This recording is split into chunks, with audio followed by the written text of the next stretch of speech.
Hi, ഇന്നൊരു അടിപൊളി chicken ഫ്രൈൻ്റെ recipe ആട്ടോ. ചിക്കൻ ഫ്രൈ ആർക്കാണ് ഇഷ്ടമില്ലാത്തതല്ലേ? അതൊരു വികാരമല്ലേ?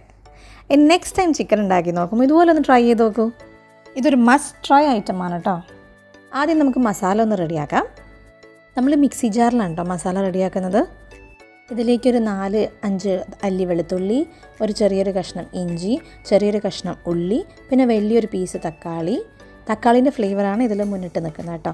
പിന്നെ അതേപോലെ മല്ലിയില, പുതിനയില, ആവശ്യത്തിന് ഉപ്പ്, 1/2 ടീസ്പൂൺ മഞ്ഞൾപ്പൊടി, 3/4 ടീസ്പൂൺ മുളക് പൊടി, 3/4 teaspoon Kashmiri chilli powder, 1 teaspoon മല്ലിപ്പൊടി, 1/2 ടീസ്പൂൺ കുരുമുളക് പൊടി.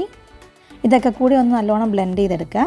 ഇതിൽ വെള്ളത്തിൻ്റെ ആവശ്യമില്ല, കാരണം ഉള്ളിയിലും തക്കാളിയിലും ആവശ്യത്തിന് വെള്ളം ഉള്ളതുകൊണ്ട് നല്ലോണം മിക്സായി കിട്ടും.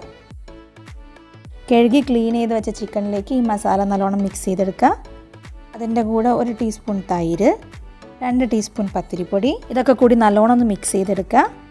മിനിമം ഒരു 1/2 അവറെങ്കിലും വെക്കാൻ വേണ്ടി ശ്രമിക്കുക. 1/2 അവർ വെച്ചിട്ടില്ലെങ്കിലും കുഴപ്പമൊന്നുമില്ല. മാക്സിമം അത് ഇരിക്കും തോറും ആ ചിക്കൻ്റെ ടേസ്റ്റ് കൂടിക്കൊണ്ടിരിക്കും.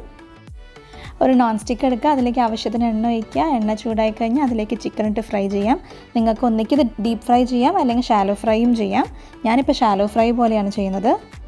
വളരെ ചെറിയ തീയിൽ സിമ്മിലിട്ടിട്ട് വേണം കേട്ടോ ഇത് ഫ്രൈ ചെയ്തെടുക്കാൻ. എണ്ണ നല്ലോണം തിളച്ചതിന് ശേഷം ചിക്കൻ അതിലേക്ക് ആഡ് ചെയ്യുക.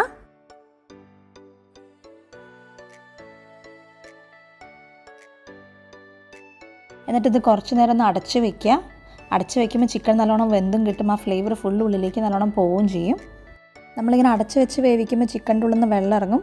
കുറച്ച് കഴിയുമ്പോൾ അത് തുറന്ന് വെച്ച് കഴിഞ്ഞാൽ ആ വെള്ളം അങ്ങോട്ട് വറ്റിപ്പോയിക്കോളും. ആ ഫ്ലേവർ മുഴുവൻ ചിക്കനിലേക്ക് തന്നെ കയറും. നല്ല അടിപൊളി ജ്യൂസി ചിക്കനാണിത്. നല്ല ടേസ്റ്റിയാണ്. എന്തായാലും ട്രൈ ചെയ്ത് നോക്കാം, നിങ്ങൾക്ക് എന്തായാലും ഇഷ്ടപ്പെടും. ഒരിക്കൽ കഴിച്ച് കഴിഞ്ഞാൽ വീണ്ടും വീണ്ടും ഉണ്ടാക്കാൻ തോന്നും. അത്രയ്ക്കും ടേസ്റ്റിയാണ്. സോ ഇതൊരു മസ്റ്റ് ട്രൈ ഐറ്റമാണ് കേട്ടോ.